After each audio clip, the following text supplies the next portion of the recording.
Valve's Steam Deck is a very capable handheld device, producing PS4 class visuals in a compact form factor. Packing a 1.6 teraflop GPU, a modern quad-core CPU, and plenty of LPDDR5 memory, the deck can keep pace with a surprising array of current and last-gen software. But it seems as if modern PC games get more demanding by the day. A broad array of recent titles have suffered major performance woes on the PC, delivering erratic frame times even on powerful machines. As developers have grown into the capabilities of current-gen consoles, modern PCs have become disproportionately taxed, with lower-end hardware particularly struggling. So can the Steam Deck still deliver playable performance in this year's most challenging software? Or are we looking at the end of the road for Valve's portable powerhouse?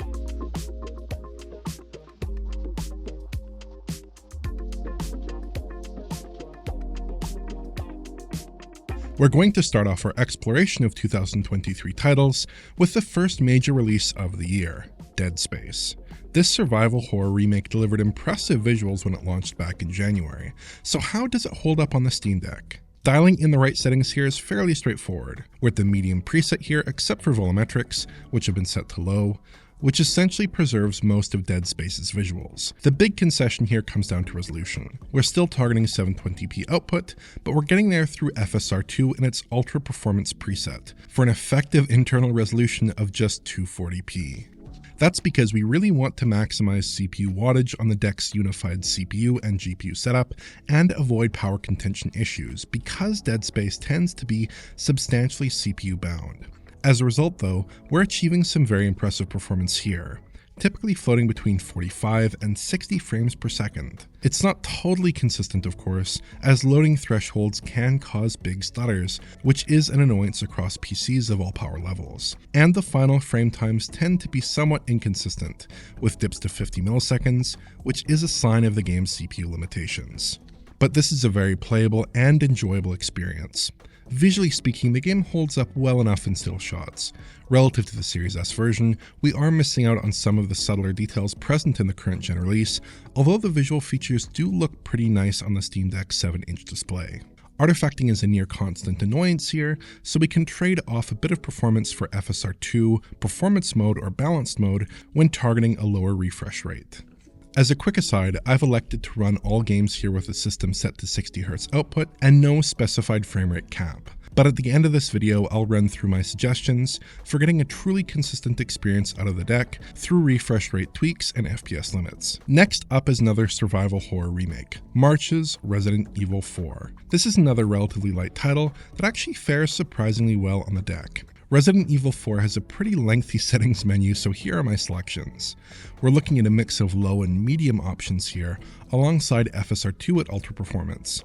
Like with Dead Space, we've managed to preserve a surprising amount of the visual character of this title. Lighting looks visually a bit simpler than on Series S, but everything else looks perfectly fine from a basic settings perspective. Our FSR2 use here is pretty extreme, but as a byproduct we're rewarded with a very satisfying performance level. RE4 tends to be a lot more demanding in certain areas, so extended dips to the 30s are possible in areas like the opening village fight. But the game is most often hovering in the 50 to 60 FPS range, again with some CPU-driven frame time spikes. It's a pretty satisfactory experience on the whole, not ideally suited for the deck perhaps, but managing pretty decently regardless. The next game is where things get tougher and where we really start to see the limits of the deck in this year's most boundary-pushing software. Hogwarts Legacy is a very demanding title, with harsh CPU demands that kneecap our effective performance in this game. We're looking at the medium settings preset here, alongside FSR2 Ultra Performance, to keep CPU frequencies up. In the game's limited opening segment, it's actually holding on pretty well, keeping a 50 to 60 FPS update. But when we venture out into the open world, performance crumbles. Worst off is the Hogsmeade Village area. On paper we're in the 20s and 30s here, but just look at those frame time spikes. It's a wildly inconsistent experience, with frame times that will make the game feel jittery regardless of the refresh rate or frame rate cap you try to impose. And if we open up performance profiling, we can see just how CPU limited the game is here, with high loads and the CPU reaching for the highest clock speeds it can manage. The Hogwarts grounds feel a little bit better, but the frame times still make for a bit of a bumpy ride. These populated artificial areas are the worst offenders. General open-world traversal isn't quite as poorly situated. Frame rates aren't exceptional, of course, with a general run of play that is pegged around 35 FPS or so, but the frame time readout isn't nearly as jagged, with fewer dips below 33 milliseconds. Compared to Series S, the game doesn't come off too badly from a graphical perspective. The visuals are a lot softer, but the only obvious settings concession comes down to a decrease in foliage density. The visuals look fine, and with a bump to our FSR2 settings, image quality would be decent as well, at the expense of performance.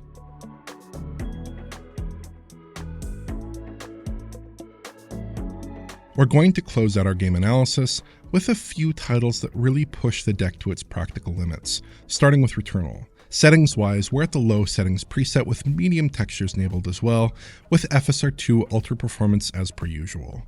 Unfortunately, even those settings concessions aren't enough to give us the fluidity that we're looking for. Generally, we're between 30 and 40 frames per second while engaged in combat, with substantial frame time spikes and slowdown. And when we hit loading thresholds, the game suffers from big stutters that bring performance down massively.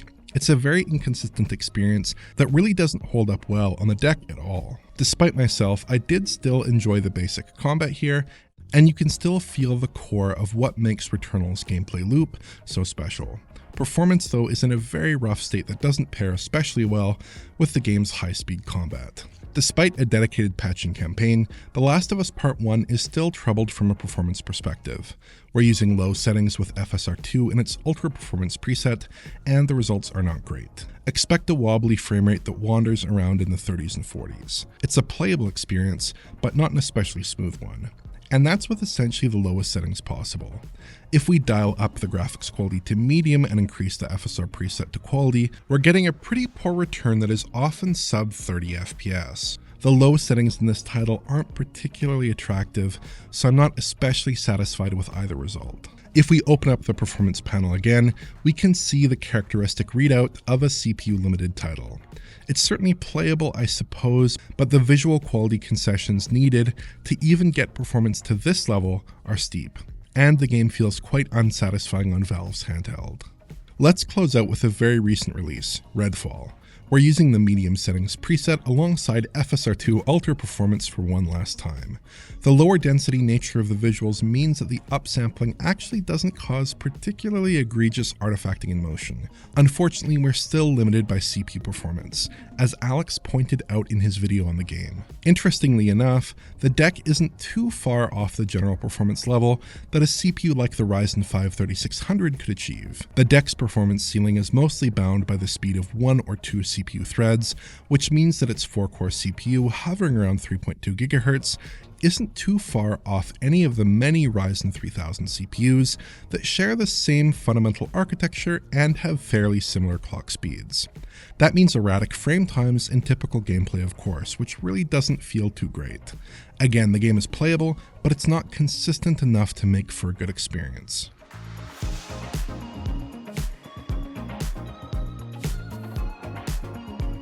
Of the 6 games that we've looked at today, only the first 2 titles are capable of a genuinely good experience on a device like the Steam Deck. The rest are in real trouble, but that's less of a fault with the Steam Deck and more of a fault with modern PC ports. PC versions of big budget games are frequently coming in with profound CPU limitations that limit a consistent experience to the most powerful CPU hardware. And even that at times isn't enough. So when these titles hit the somewhat limited Steam Deck CPU, with its 4 cores at somewhat low clock speeds on an older architecture, they can really struggle. There's no sign that this trend will abate anytime soon, so for now I think it's best to think of some games as basically off limits for good deck performance. Demanding PC titles originally built around current-gen consoles, particularly those that use Unreal Engine 4, seem to indeed be too big for Steam Deck. That doesn't mean that every new release will fare poorly on Valve's handheld, but it does constrain the percentage of newer titles where you can get a good experience.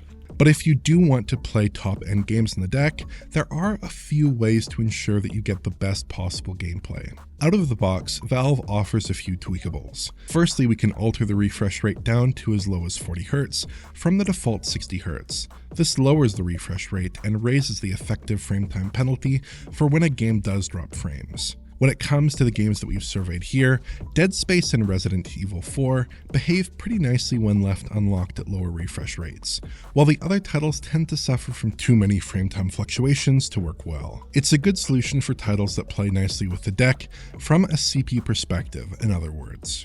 Of course, we can also dial in a frame rate cap, either through the control panel settings or by entering this code as a launch parameter. This can add input lag, of course, so it's going to depend on a game-by-game basis whether this is a good idea or not. For some of the more challenging games that we've seen today, I'd probably rather maximize responsiveness and keep frame rate uncapped, because the game will be unstable no matter what. For others, a cap may prove quite suitable. And when we are targeting lower frame rates, it makes sense to dial up some of the settings to match, in certain games at least. FSR2 works a lot better in performance or balanced mode at 720p or 800p output than ultra performance mode, for instance, which was really just about dialing in higher CPU clocks for the earlier tests. At something like 30 FPS, both Dead Space and Resident Evil 4 can achieve attractive visuals with a decent performance profile.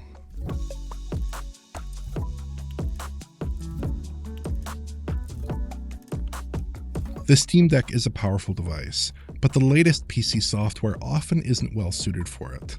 Too many titles have come in with difficult to manage CPU and memory requirements. The deck is still perfectly well suited to less challenging software, but the bumper crop of recent big budget games are just about too big for Valve's ultra-portable PC. Upcoming gaming handhelds do hold some promise.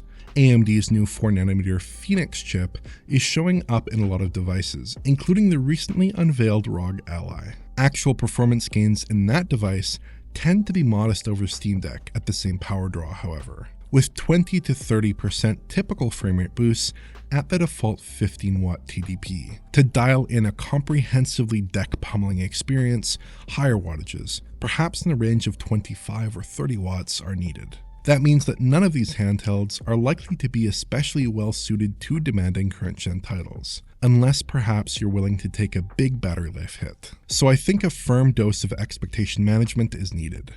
PS4 class gaming in a portable form factor remains no issue at all, but demanding current-gen software proves a lot tougher. It's no longer reasonable to think that gaming handhelds should be able to plow through virtually every game in some way or another. If you enjoyed this video, please like, subscribe, and press the bell for YouTube notifications. Check out the Patreon at digitalfoundry.net for exclusive and early access content. And to get in touch, just use Twitter. Thanks for watching.